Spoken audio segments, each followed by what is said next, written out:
Kenichi Hamada est un homme d'âge moyen et peu attrayant qui se retrouve transporté dans un autre monde avec rien d'autre qu'une compétence spéciale qui lui donne accès à un site de shopping médiocre. Tout commence lorsque Kenichi navigue sur le site de shopping Shangri-La sur sa tablette. Soudainement, il est tiré dans une forêt inconnue et la tablette disparaît de ses mains.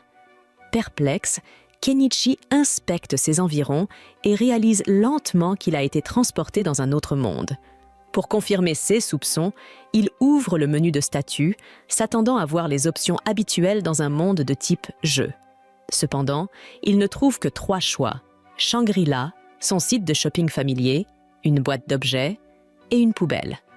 Curieux, il clique sur le bouton Shangri-La. Une autre interface apparaît, lui montrant le site de shopping en ligne qu'il utilise toujours. Sans se poser de questions sur la raison pour laquelle il a cette capacité ou son objectif, Kenichi passe à l'étape suivante et clique sur la boîte d'objets. La boîte lui indique de placer un objet à l'intérieur, alors il prend un brin d'herbe et le jette dedans. À sa grande surprise, la boîte d'objets non seulement stocke des objets, mais sépare également les matériaux à l'intérieur. Par exemple, elle sépare les mottes de terre de l'herbe. Kenichi récupère les mottes de terre et les place dans la poubelle. Se sentant affamé, il parcourt le site de shopping pour acheter du pain et du lait, mais il constate qu'il n'a pas assez de fonds pour effectuer l'achat. Cependant, il dispose d'une autre méthode spéciale. Il peut échanger des objets de son inventaire contre de l'argent. Par chance, un squelette entièrement équipé se trouve à proximité. Kenichi échange l'épée transperçant le squelette et une pierre précieuse qu'il trouve dans le butin contre environ $600, suffisamment pour acheter une miche de pain et 3 bouteilles de lait. Après avoir rempli son estomac, Kenichi enterre le soldat décédé par respect pour lui avoir sauvé la vie et prie pour la paix de son âme dans l'au-delà. Il dépense ensuite $100 pour acheter un VTT et prend la route, espérant trouver son chemin hors de la forêt avant la tombée de la nuit. Ne trouvant aucun signe de vie, Kenichi suppose qu'il a dû apparaître profondément dans la forêt et décide de monter un camp. Il achète un réchaud portable et d'autres essentiels de cuisine pour le dîner sur le site de shopping.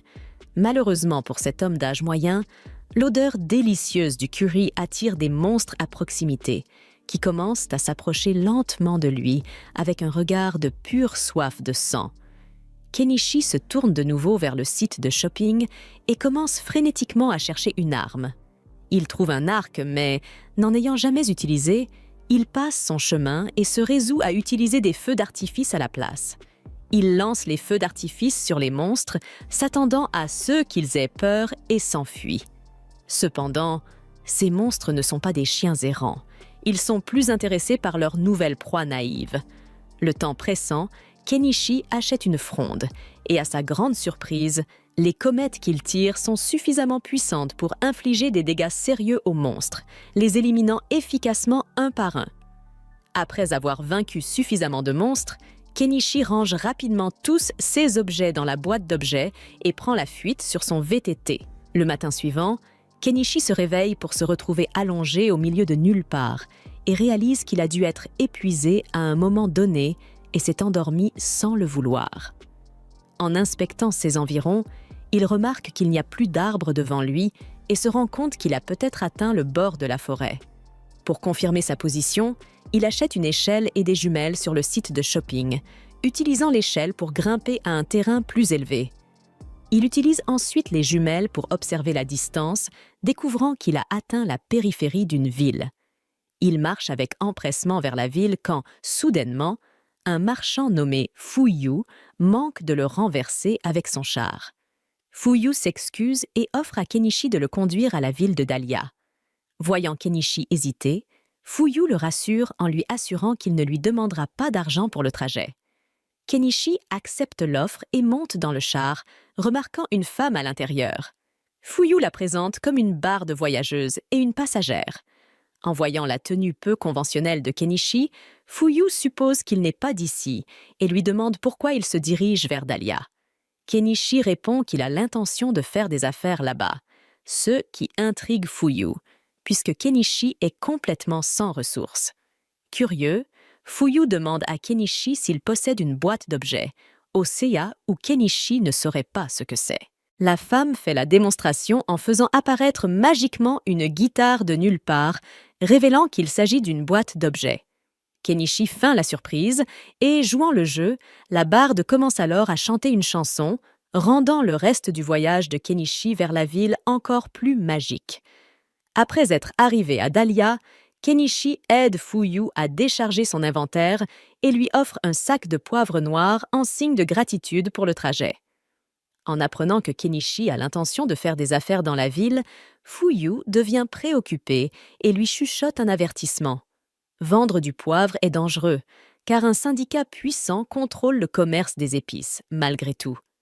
Fuyu accepte le cadeau, mais insiste pour donner à Kenichi des pièces d'argent et de cuivre en échange, ne voulant pas l'accepter gratuitement. Après que Fuyu soit parti, Kenichi fait ses calculs et réalise que le poivre noir qu'il a acheté pour $6 sur le site de shopping était évalué à $600 ici. Cette révélation l'excite, car il reconnaît le potentiel de devenir extrêmement riche avec un minimum d'efforts en échangeant des biens entre les deux mondes. Kenichi se dirige vers une auberge locale pour trouver un endroit où séjourner et rencontre l'aubergiste, Azalea. Lors de la réservation d'une chambre, il apprend d'elle que s'il veut faire des affaires à Dahlia, il doit s'enregistrer comme marchand à la guilde des marchands, étant donné qu'il ne connaît pas la langue du pays. Il demande à Azalea de l'aider à écrire son nom, lui offrant en retour une boîte de bonbons étrangers. Elle accepte volontiers les bonbons et, en une seule nuit, lui enseigne les bases de la langue qu'il apprend rapidement car elle ressemble au japonais. En guise de remerciement, Kenichi dessine un portrait d'Azalea, ce qui l'impressionne. Flattée et bouleversée, Azalea décide de faire de cet homme au grand cœur son mari. Et cette nuit-là, elle prend les choses en main, exprimant ses sentiments physiquement, ne voulant pas attendre qu'il soit officiellement marié. Après avoir rencontré Azalea, Kenichi s'installe à l'auberge. Cette fille stupide a décidé de donner ses melons gratuitement. « Si tu regardes ça, je sais que tu en veux. » Le lendemain matin, Kenichi va s'inscrire à la guilde. On lui donne une feuille de papier à remplir à la réception. Une fois le formulaire rempli, il doit payer un jeton pour son inscription pendant que la réceptionniste scanne le document. Kenichi, quant à lui, est un pauvre type qui n'a pas les moyens de payer la somme nécessaire à son inscription. Il supplie donc la réceptionniste de le laisser payer en plusieurs fois. Sans trop de stress, la réceptionniste accepte la demande de Kenichi de payer en plusieurs fois et lui demande de patienter quelques secondes. Elle revient avec son identifiant de guilde, qui l'aide à s'identifier comme membre de la guilde et à l'afficher lors des transactions commerciales. Avec l'identifiant en main, Kenichi sort de la guilde et se dirige vers l'auberge. Sur le chemin du retour, il se promène dans le marché et achète un panier de fruits. Aelia est très excitée de le voir avec les fruits, en prenant un et exprimant à quel point elle les aime et combien ils sont délicieux. Elle le remercie de lui avoir apporté des fruits, puis lui demande s'il a pu s'inscrire à la guilde. Kenichi hoche la tête en signe d'affirmation et descend dans la partie intérieure de l'auberge. Aelia, quant à elle, part s'occuper d'autre chose lorsque son patron l'appelle. Kenichi examine son identifiant de guilde et finit par se coucher pour la nuit. Le matin suivant, il se réveille plus tôt qu'Aelia, qui le trouve en train de travailler le bois et les clous. Elle est surprise, car elle ne savait pas qu'il était doué en menuiserie. Elle loue encore plus ses compétences lorsqu'il lui montre les pinces à linge qu'il a créées, qui sont durables et attrayantes. Elle lui demande si elle peut en fabriquer pour elle-même et s'il prévoit de les vendre. Dans leur ville, ils utilisent des pinces à linge en plastique qui se cassent souvent ou se déforment. Ce stupide Kenichi n'a jamais pensé à les vendre, mais après avoir raisonné avec Aelia, il décide d'ouvrir immédiatement un magasin pour son entreprise de menuiserie. Le jour même, il se rend au marché et s'assure un emplacement pour vendre ses produits. Une fois sur place, le propriétaire du magasin à côté de lui se demande pourquoi il est venu les mains vides, jusqu'à ce que Kenichi invoque son kiosque à partir de sa boîte d'objets magiques.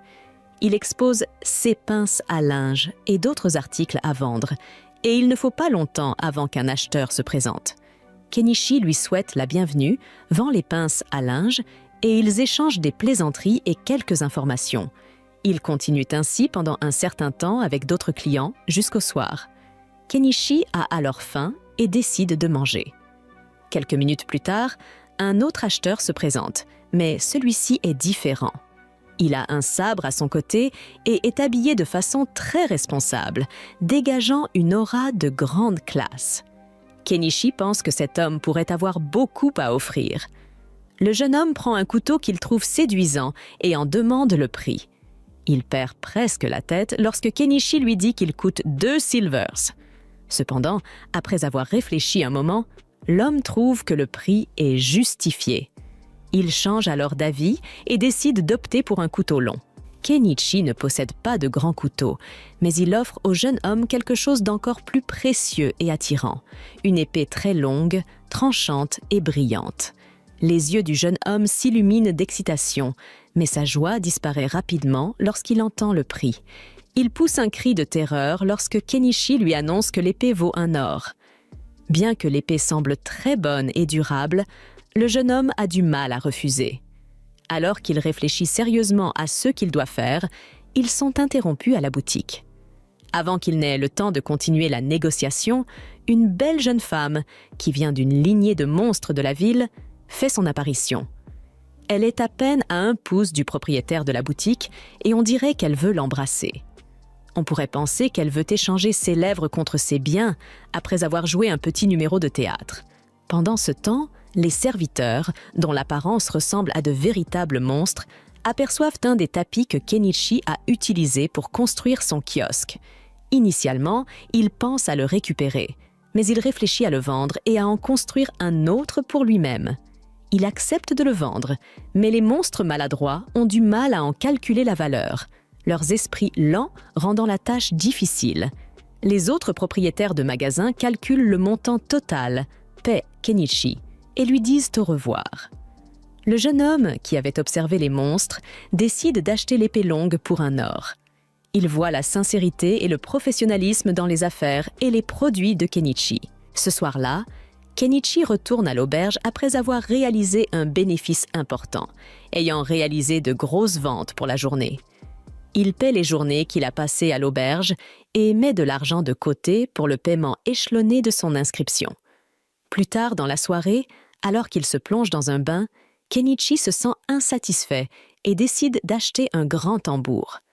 Il prévoit de le mettre sur le feu pour prendre un bain chaud avant de se coucher. Cet abruti déraisonnable aurait pu se contenter d'un simple bain, mais au lieu de cela, il dilapide son argent. Plus tard dans la nuit, alors que Kenichi réfléchit à tous ses exploits et aux nouveaux objets qu'il a récupérés, il est fier de lui. Il se demande pourquoi il a été téléporté dans un autre monde et réfléchit à la meilleure façon de s'y retrouver. Pendant ce temps, dans une forêt lointaine, une jeune fille nommée Anémone lutte pour sa survie. Elle souhaite vivre comme un humain et manger de la bonne nourriture. Alors qu'elle navigue dans la forêt, une voix l'appelle, mais au lieu de répondre, elle s'enfonce dans la brousse. Le lendemain, Kenichi se réveille à nouveau tôt pour préparer son étal et poursuivre son plan. Tout comme lui, Hanama répète cette routine avec son tapis. Alors qu'il organise les colliers dans le magasin, il réfléchit qu'ils ne sont peut-être pas en quartz ou en diamant, mais le zirconium et le verre taillé devraient tout de même être assez précieux dans ce monde, et il se dit qu'il serait agréable d'attirer l'attention d'une femme avec eux. Pendant ce temps, Hanama s'approche, et en voyant les accessoires bien rangés, elle commente que le commerçant a toujours de bons articles en stock et veut savoir qui est le fournisseur. Mais Kenichi sourit et répond que c'est un secret commercial. À ce moment-là, Margaret, la même servante qu'hier, s'approche de Kenichi à la recherche de 100 pinces à linge, ce qui impressionne le marchand. En calculant l'argent qu'il va gagner, il sépare les articles avec enthousiasme, tandis que Margaret jette un œil pour savoir quand le collier sera mis en vente. Elle lui demande si c'est du diamant, et Kenichi lui informe que c'est fait de verre poli. En réalité, c'est de la zirconia, mais le vendeur garde cela pour lui. Il dit que l'article coûte 6 petites pièces d'argent, et la femme est surprise par le prix bas et lui demande de le réserver pour elle. Lorsque vient le moment de démonter son étal pour partir, Kenichi est abordé par les mêmes créatures qu'hier. Miley s'approche discrètement et sent des épices sur le commerçant. En entendant cela, les grands types supplient Kenichi de leur vendre des épices, bien que l'humain n'ait aucune idée de ce dont il parle. Hanama intervient et demande à la bête d'arrêter de faire des demandes déraisonnables aux nouveaux venus du marché, car il serait terrible s'il se retrouvait dans le viseur de Bekopa, le syndicat des épices. Avec cela, le trio de créatures se prosterne pour demander pardon, tandis que les habitants autour observent la scène et attendent un résultat, imaginant que le nouveau ne s'opposerait jamais à Bekopa, même si cela implique la seule nourriture des créatures. Ainsi, Kenichi comprend qu'il ne peut pas vendre d'épices, mais il se dit qu'il n'y a aucun problème à offrir de la nourriture préparée avec des assaisonnements. Il décidera donc de préparer de la nourriture, mais seulement cette fois, et ils devront manger près de la rivière, en périphérie de la ville. En entendant ces mots, la bête se lève joyeusement et Hanama demande à l'accompagner. Ne voulant pas perdre de temps, les créatures imposantes aident à démonter le stand du marchand en quelques secondes et l'emmènent à l'endroit mentionné. Une fois sur place, Kenichi demande à sa nouvelle amie de l'aider à couper des légumes, et elle lui demande si ceux sont vraiment des légumes à cause de leur couleur. Kenichi répond qu'ils viennent d'un pays étranger, mais qu'ils sont très savoureux. Pour diversifier le menu, les créatures attrapent quelques poissons et attendent impatiemment le repas. Lorsque la nourriture est enfin prête, ils s'excitent avec tout l'enthousiasme possible. Et lorsqu'ils goûtent ce type de nourriture préparée par un humain pour la première fois, ils en tombent follement amoureux dès la première bouchée. Hanama commente même qu'ils mangent avec des cuillères en argent, ressemblant à des nobles, mais Kenichi corrige dans son esprit qu'elles sont en acier inoxydable. Les créatures insistent sur le fait qu'une boisson accompagnerait bien ce dîner, et Hanama leur demande de faire preuve de retenue. Mais Kenichi est plus détendu et se souvient que tout le monde s'amuse. Alors, il achète une bouteille de chachou de 4 litres en ligne. La condition pour que les créatures obtiennent cette boisson est de ne rien dire à propos de ce repas, et tout le monde accepte facilement. Un peu plus tard, en discutant seul avec l'homme, son collègue commerçant lui demande s'il ne fait pas preuve de trop de générosité, mais il ne voit rien de mal à oublier la réalité de temps en temps. Miley s'approche et demande encore plus de boissons, et l'humain profite de l'occasion pour se présenter. De même, de droite à gauche, les créatures se présentent sous les noms de Miyakaro, Naimelo et Nyanji. Après cela, le quatuor de créatures se jette dans l'eau pour digérer avec maîtrise, et Kenichi leur lance une barre de savon pour qu'ils prennent un bain convenable. Après le bain, le marchand achète des lits et des couvertures chaudes pour que tout le monde puisse s'allonger sur l'herbe, et les créatures s'évanouissent sur place, tandis que Kenichi admire la mer d'étoiles qui enchante le ciel de sa beauté. Lorsque l'aube arrive à nouveau et que l'homme retourne à l'auberge, Azalea lui demande s'il est resté dehors toute la nuit, mais sans que cela ne l'inquiète, puisqu'il a payé pour la chambre. Ne voyant aucun problème avec l'intrusion, il lui dit qu'il a fait une promenade avec les créatures près de la rivière. Mais Azalea répond qu'il aurait pu rester avec elle plutôt qu'avec une bête femme. Kenichi rétorque qu'il n'y avait pas que des femmes là-bas, alors Azalea lui donne une claque sur les vêtements, et des cheveux de bête soyeux et brillants se détachent. Plus tard, alors qu'il commence à préparer son étal, l'homme se demande si Azalea a commencé à le détester à cause de cela, mais la vérité, c'est qu'il n'a pas besoin des femmes dans la vie paisible qu'il recherche. Au milieu de cela, Margaret conduit sa maîtresse au magasin de l'étranger, puis Primula s'approche et enchante Kenichi par sa beauté extraordinaire. Après avoir contrôlé ses sentiments, il lui demande si la cliente est venue acheter l'article qu'il avait mis de côté pour elle, et Margaret effectue le paiement avant de recevoir le collier et de le passer à sa maîtresse. Après avoir entendu que l'article était en verre, Primula regarde de plus près et demande si le vendeur est sûr qu'il ne s'agit pas d'un véritable diamant. Kenichi confirme qu'il s'agit bien de verre poli, mais pourtant, la femme souhaite jeter un œil à d'autres colliers au Kéas où il serait disponible. Rapidement, Le propriétaire du magasin montre d'autres articles similaires et Primula est impressionnée de voir qu'il utilise une boîte à objets pour les stocker. Voyant tout cela, elle se présente formellement au commerçant et lui demande de rencontrer son père, le propriétaire de la Primula Mercantile Company. Anama précise que les Malo sont de grands commerçants à Dahlia et que le patron de l'entreprise est un homme au grand cœur, très apprécié. Écoutant attentivement, Kenichi voit cela comme une opportunité de nouer des liens avec une grande entreprise. Peu après avoir accepté la proposition, en chemin, il commente qu'il n'a jamais voyagé dans une carriole aussi élégante que celle-ci. Et Primula répond en riant que les nobles ont même des carrosses encore plus extravagants. Puis elle raconte qu'elle a engagé un artisan pour essayer de répliquer les pinces à linge que Kenichi vend. Mais le professionnel n'a pas réussi, car, selon lui, le métal des pinces semble simple, mais nécessite une technologie avancée pour être fabriqué. Sans tarder, ils arrivent à un manoir qui laisse l'homme bouche bée, bien que Primula insiste sur le fait qu'il est petit comparé à celui d'un noble. À l'intérieur, Primula se présente et félicite le visiteur pour sa courtoisie en faisant de même. Kenichi présente les articles qui ont captivé la fille du propriétaire. Et le chef de l'entreprise semble lui aussi être tombé amoureux de ces produits. Primula murmure quelque chose à l'oreille de son père, puis il demande à Kenichi s'il possède bien une boîte à objets. Le jeune commerçant confirme qu'il en a une, bien que petite, et l'homme plus âgé montre la sienne sur la table. Il a utilisé cette boîte pour faire de son entreprise ce qu'elle est aujourd'hui. À son tour, Kenichi partage qu'il utilise la sienne uniquement pour stocker des récoltes, ce qui provoque un rire lors de la conversation. À ce propos, le visiteur demande pourquoi il est là, alors Primula propose à Kenichi un poste en tant que fournisseur pour l'entreprise commerçante. Le visiteur se demande si le magnat pourra trouver le bon marché pour ces articles et les vendre avec encore plus de profit. Et Primula lui assure que c'est le CA. Dans ce cas, Kenichi demande s'il ne serait pas plus facile pour l'homme d'affaires d'acheter directement dans son magasin et de les revendre plus tard.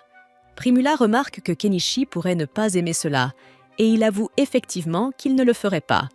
De plus, Primula révèle qu'il existe une possibilité que des rivaux de l'entreprise fassent une meilleure offre, et sécuriser un contrat serait une manière de s'assurer que cela ne se produise pas. Au fait, l'homme d'affaires précise qu'il ne pourrait pas supporter qu'un concurrent signe un contrat exclusif avec Kenichi, car ce serait la chose la plus stupide qu'un commerçant puisse faire. De plus, l'un des secrets des grands profits de l'entreprise de Malo est de ne pas se laisser tromper par le profit immédiat devant soi. On pourrait manquer une opportunité d'affaires encore meilleure. Cela dit, Malo propose de partager les bénéfices à 50-50 et Kenichi serre la main du commerçant expérimenté. Avec cette poignée de main, le novice gagne des dizaines de milliers sur des articles qu'il aurait pu acheter pour 2 ou 3 000, ce qui signifie que l'accord est conclu. Après avoir signé le contrat exclusif, Kenichi gagne plus d'un demi-million de yens grâce au premier produit qu'il a fourni, comme le Cameo Brook. Une émeraude avec le brook que Primula elle-même a proposé, 10 pièces d'or pour une d'une valeur équivalente à 2 millions de yens, soit environ 77 000 reuets brésiliens. Ainsi, grâce à des accords comme celui-ci, le solde de Kenichi à Shangri-La avait déjà dépassé les 8 chiffres, alors il décide d'acheter une maison. Après tout, maintenant qu'il avait de l'argent, l'homme d'âge moyen pouvait commencer la vie paisible qu'il avait toujours voulu. Toujours avec cela en tête, il traverse les périphéries de la ville jusqu'à atteindre les zones forestières plus éloignées. À un moment donné dans la forêt, il décide qu'il y établira sa base. Cependant, lorsqu'il revient à l'auberge et trouve Azalea dans sa chambre, elle le met en garde en lui disant que la zone est très dangereuse. Kenichi reconnaît cela et soutient qu'il ne vivra pas trop loin des murs de la ville. Mais la jeune fille insiste sur le fait que son désir est étrange. Les jours suivants, malgré les avertissements de son ami, l'homme tond l'herbe sur le terrain où il va construire sa maison en utilisant une tondeuse moderne, également achetée au magasin de Shangri-La, bien sûr. Le problème, c'est qu'elle fonctionne avec du carburant, ce qui pose un problème. Pour résoudre cela, le commerçant achète de l'essence mélangée pour moteur à 2 temps, ce qui est assez cher. Après tout, il n'y a pas beaucoup de choix à part ça, car ils ne vendent pas de carburant là-bas. Finalement, il construit une route menant à son terrain et, après cela, coupe des arbres avec une tronçonneuse et une hache. Cependant, après avoir terminé cette tâche, il essaie de stocker les énormes bûches dans sa boîte à objets, mais cela n'a pas été possible à cause de leur taille. Pour résoudre ce problème, il invoque la scie électrique et coupe les bûches en morceaux plus petits afin de pouvoir enfin tout stocker. Une fois cela fait, il découvre que le bois ne tient que s'il ne dépasse pas 10 mètres. Après cela, voyant que la nuit approche, l'homme décide de laisser le reste du travail pour demain. Lorsque le soleil se lève à nouveau, Kenichi reprend le travail pour construire sa maison. Seul avec une pelle, il creuse autour de la grande racine d'un arbre pour l'enlever du terrain où la maison serait construite. Cependant, en considérant qu'il lui reste encore beaucoup d'autres racines à déterrer et qu'il est déjà épuisé par la première, il jette l'éponge et achète une pelle mécanique. Le problème, c'est qu'il se rend vite compte qu'il a dépensé 2 millions de yens sur un coup de tête. Pour aggraver les choses, ce véhicule fonctionne au diesel, ce qui n'est pas vendu dans ce monde ni même à Shangri-La. Pour ne pas gâcher son investissement, l'homme achète du kérosène destiné au matériel de camping, mais avant de se débarrasser de l'excavatrice sur un coup de tête, il décide de la tester sur un générateur diesel pour éviter d'endommager le véhicule. Finalement, après tous ces tracas, il parvient à démarrer le générateur et célèbre son succès. Lorsque la nuit tombe, Kenichi prend un bain dans la rivière voisine, bien qu'il sache qu'il doit faire quelque chose contre les insectes avant qu'ils ne l'atteignent.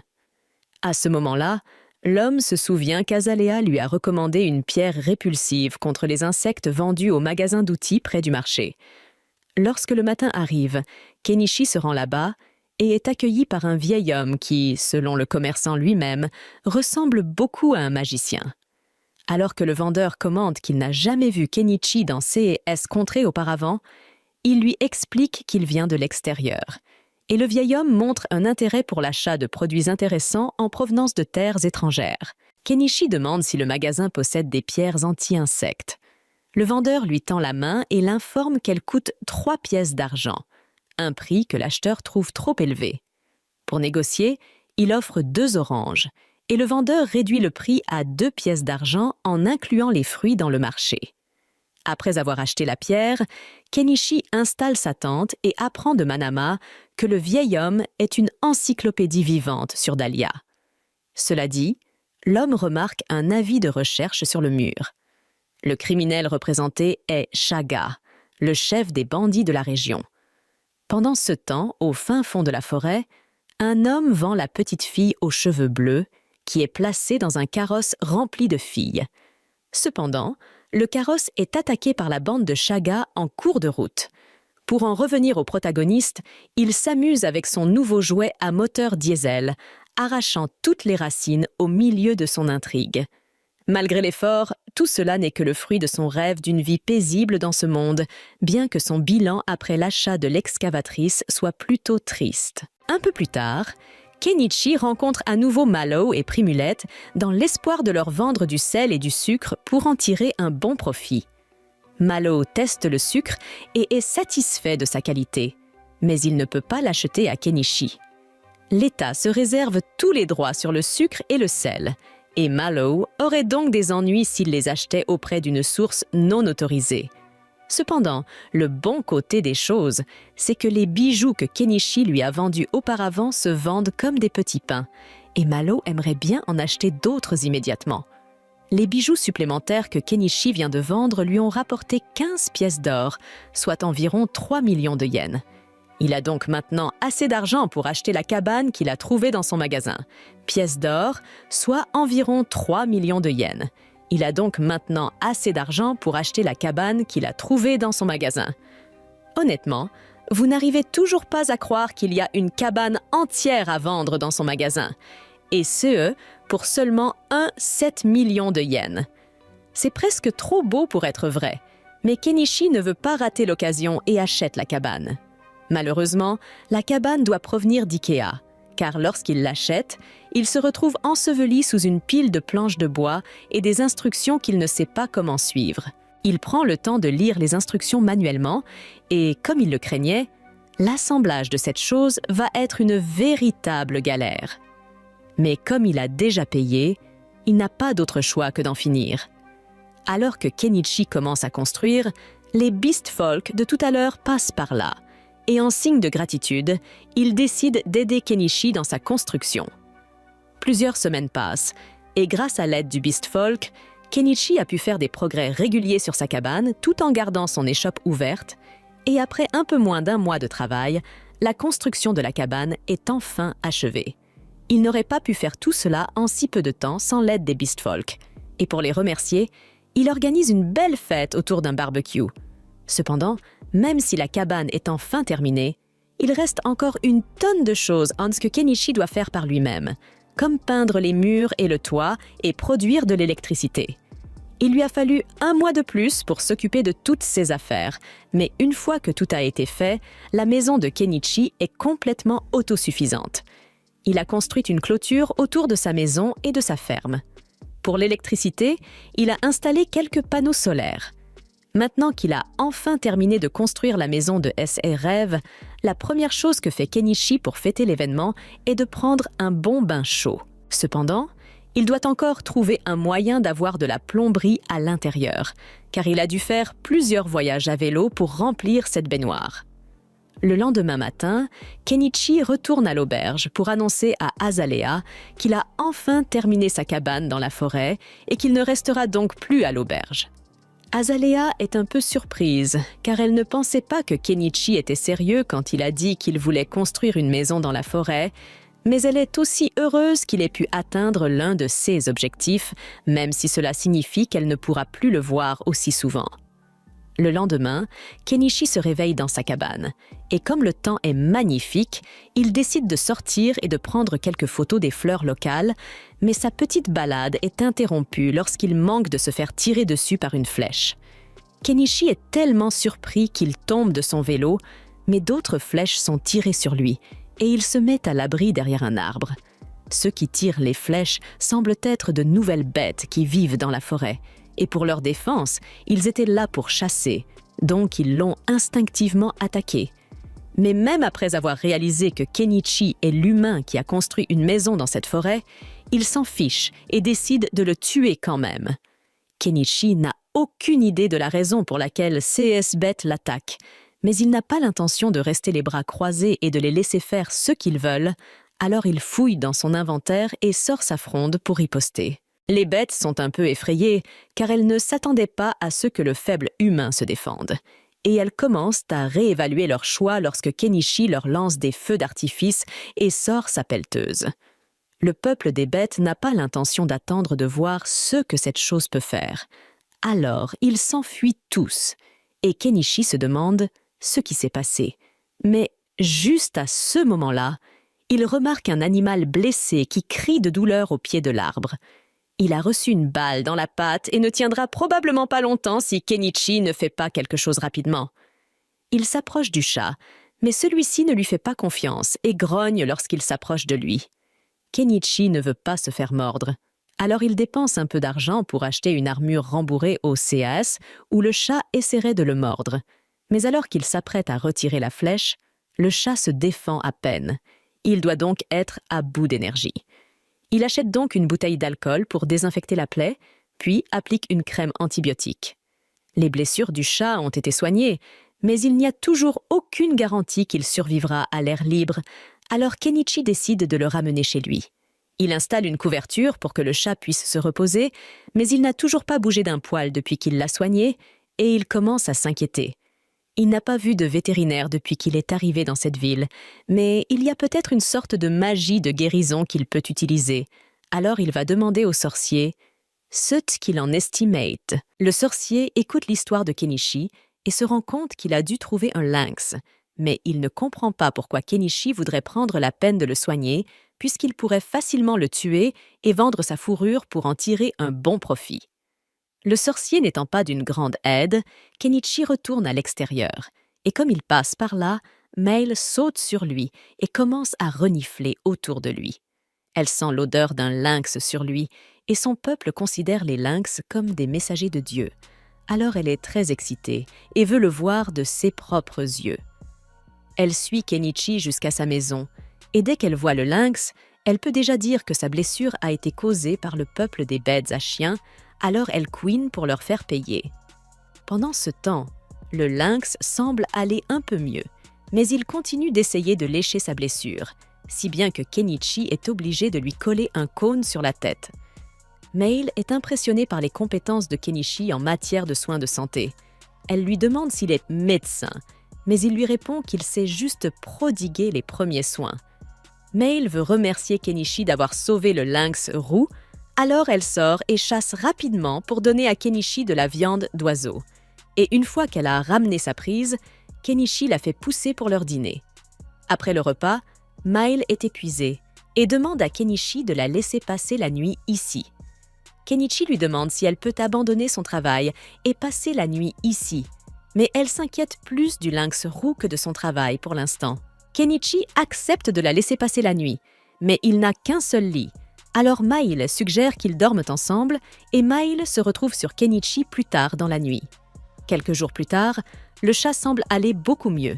Alors Kenichi décide de commencer à travailler sur sa ferme, mais même s'il peut acheter les semis et les outils pour sa ferme, il doit toujours penser à la situation de l'eau, car devoir courir jusqu'à la rivière chaque fois qu'il veut arroser ses cultures serait une véritable plaie. La première chose qui lui vient à l'esprit est de construire un puits avec une pompe, mais ce sera pour demain, car il est trop fatigué pour le faire aujourd'hui. Il va se coucher et, le lendemain matin, il se réveille avec la sensation du lynx qui lui a sauté sur l'estomac. Même si cela lui fait mal, il est heureux de voir que le lynx est plein d'énergie. Alors il lui enlève son cône et le relâche dans la nature pour qu'il vive sa vie. Pour en revenir à l'affaire du puits, Kenichi décide de prendre quelques jours de congé pour s'occuper de son étable afin de pouvoir y travailler. Il perce un trou dans le sol et installe une pompe électrique afin d'avoir accès à de l'eau fraîche quand il en a besoin. Pour fêter cela, il commence à remplir son bain pour faire trempette. Mais tout à coup, il entend Primula l'appeler. Il est surpris de la voir ici. Alors Primula lui explique qu'il n'a pas ouvert son magasin aujourd'hui, qu'elle s'est un peu inquiétée et qu'elle lui a légèrement parlé de sa cabane en rondin et qu'elle a donc décidé de lui rendre visite. Elle est impressionnée par le fait que Kenichi ait pu construire tout cela tout seul, mais elle remarque alors la pelleteuse géante à côté de sa maison et elle lui demande. Ce qu'il en estime-t-elle, Kenichi ne veut pas avoir à expliquer le fonctionnement de cette chose. Alors il dit qu'il s'agit d'un familier invoqué pour rester simple. Primula le croit totalement, mais maintenant elle pense que Kenichi peut faire de la magie. Alors il lui demande de garder le secret quand elle rentrera chez elle. D'ailleurs, à cette heure-ci, les portes de la ville ont dû être fermées et Primula ne pourra plus rentrer chez elle. Primula le savait déjà. C'est pourquoi elle a l'intention de passer la nuit avec Kenichi. Et même lorsque ce dernier l'avertit qu'il n'a qu'un seul lit, elle insiste pour dire que c'est bon. À ce moment-là, elle remarque le tonneau derrière lui et demande à quoi il sert. Kenichi lui explique qu'il s'agit d'un bain chaud, ce qui enthousiasme Primula qui demande à l'essayer. À la tombée de la nuit, Kenichi a réchauffé le bain et Primula y entre. Elle adore la sensation de chaleur, mais le fait qu'elle se trouve au milieu des bois la rend un peu mal à l'aise et elle commence à appeler Kenichi. Kenichi lui dit qu'il est assis de l'autre côté du mur, mais Primula dit qu'elle se sentirait mieux si elle pouvait le voir face à face. Après son bain, Kenichi lui donne un peignoir pour qu'elle s'y change et elle adore la chaleur qu'il dégage. Alors elle demande à Kenichi s'il peut le lui vendre. Kenichi lui dit qu'il n'est pas à vendre, mais elle continue à le supplier et il finit par accepter de lui vendre quelques peignoirs. Primula n'en revient pas de la variété de produits que Kenichi a à sa disposition. Elle est persuadée qu'il deviendrait le plus grand marchand du royaume s'il essayait de le faire. Cependant, Kenichi n'est pas intéressé par un tel objectif, car cela lui causerait beaucoup d'ennuis s'il attirait l'attention des nobles de la région. Tout ce qu'il veut, c'est mener une vie tranquille et gagner suffisamment d'argent pour être à l'aise. Primula lui promet donc de faire tout ce qui est en son pouvoir pour l'aider à mener une vie tranquille. Un peu plus tard, ils vont se coucher, Mais Kenichi ne veut pas que ce qui s'est passé avec Miley se répète, alors il décide d'acheter un deuxième lit pour Primula pour la nuit, afin d'éviter tout incident. Pendant ce temps, dans le camp des hors-la-loi, Chaga semble avoir reçu un travail de la part de quelqu'un de très important, ce qui pourrait lui valoir des ennuis à l'avenir. Le lendemain matin, Kenichi ramène Primula à la maison et décide de parler à Malo des peignoirs dont Primula a parlé. Malo est intrigué par le tissu étrange. Il pense donc qu'il se vendra très bien. Et puisqu'ils sont sur le sujet, Kenichi décide de mentionner la possibilité de vendre quelque chose d'un peu plus épicé. Primula semble certainement intéressé, mais Malo rejette immédiatement cette idée. C'est à ce moment-là que Margaret entre dans la pièce pour apporter à Malo les registres qu'il avait demandés. Et puisque Kenichi semble un peu curieux, Malo explique qu'il est en train de réécrire tous les anciens registres parce que l'Empire vient de mettre en place un nouveau système brillant pour suivre les ventes appelé la comptabilité en partie double. Kenichi est surpris, car le système en partie double était courant au Japon. Cela lui rappelle aussi quelque chose que Malo avait dit à propos de l'influence croissante de l'Empire grâce aux nouvelles inventions d'un certain homme. En fait, Malo était sur le point de tester une des dernières inventions de cet homme, et à la grande surprise de Kenichi, il s'agissait d'une pompe à piston.